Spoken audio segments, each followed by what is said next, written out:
If you'd asked me a few months ago how I would describe my life, I probably would have told you it's pretty ordinary. It's a good life, kind of average.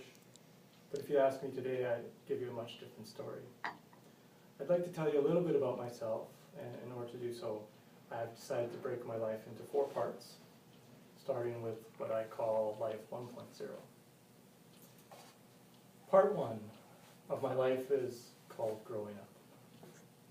I was born in Abbotsford, BC, to a Middle Eastern father, an Italian mother, and 2 older sisters.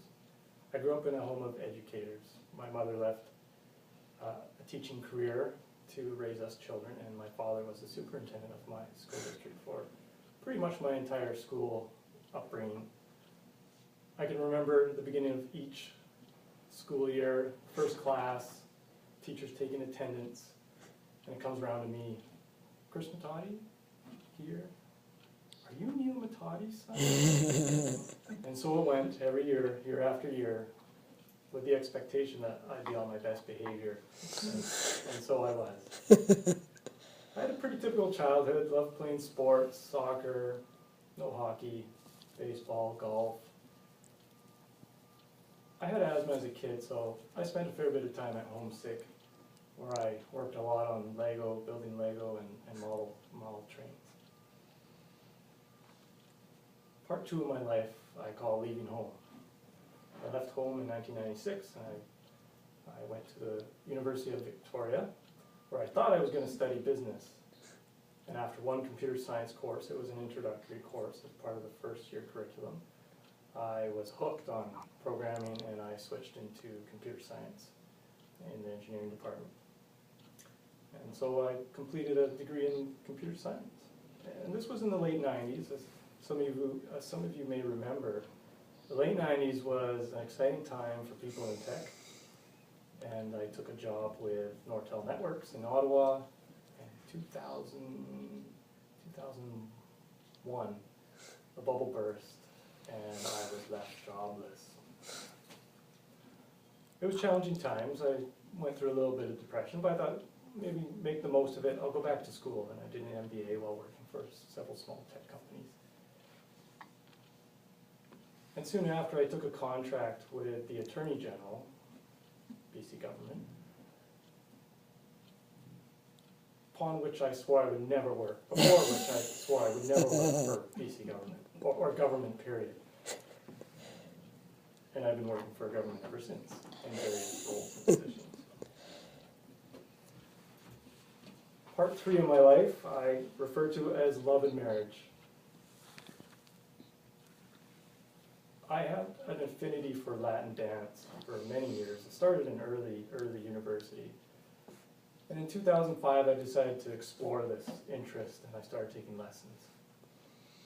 And in 2006, a friend of mine said, Chris, you should come check out this performance group. At this point, I was building my first home, and I thought, well, I don't really have time. But I went and checked out one class, and there was my future wife. For the next 2 years, I danced with my wife, and we got married in 2008. For the next 2 years, we would test our marriage while building the home we're in now. And we learned a lot, and we had many late nights, sore backs, and blood, real sweat, real tears. And building would define our lives for the next several years. In 2010, my daughter was born. And in 2012, my son was born. And raising children would define my life for probably the next 4.5 years. Part 4, Life 2.0. On July 10th would be the beginning of a series of events that would change my life forever. My wife had a seizure. I woke up to her having a seizure on July 10th at 6:30 in the morning. And later that day, she went to the hospital. The following day, after several scans and tests, we found out that she had a tumor, a brain tumor.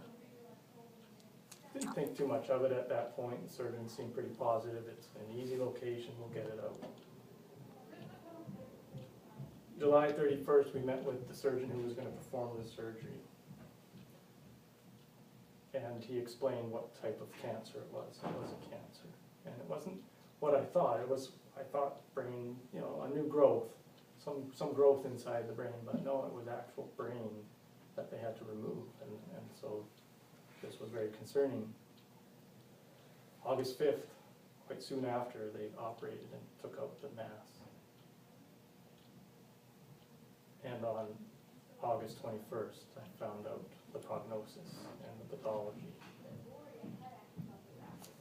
The prognosis was not very good. She was given with treatment about 5 to 8 years to live. I had to make a decision at that point. Was I going to let this cloud hang over me, or was I going to live differently? I chose to live differently. I chose life 2.0. Life 2.0 would be hope, happiness, and figuring out how to live the next 5 years at least.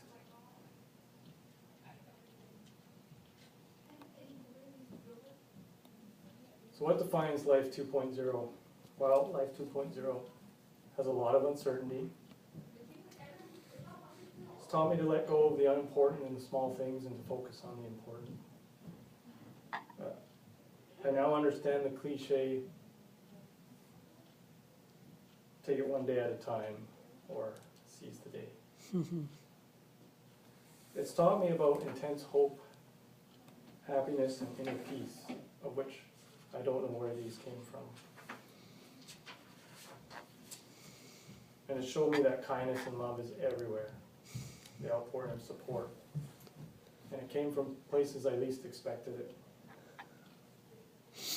It's taught me that I have a lot to learn about living with someone with cancer. And finally, it's taught me it's more exciting to help my wife achieve her life's goals in 5 years than to think about what it would be like without her. So how do I describe my life today? Life 2.0 came unannounced and unexpected, but I would describe it as extraordinary, full of hope, happiness, love, a lot of uncertainty, but the desire to really live with purpose.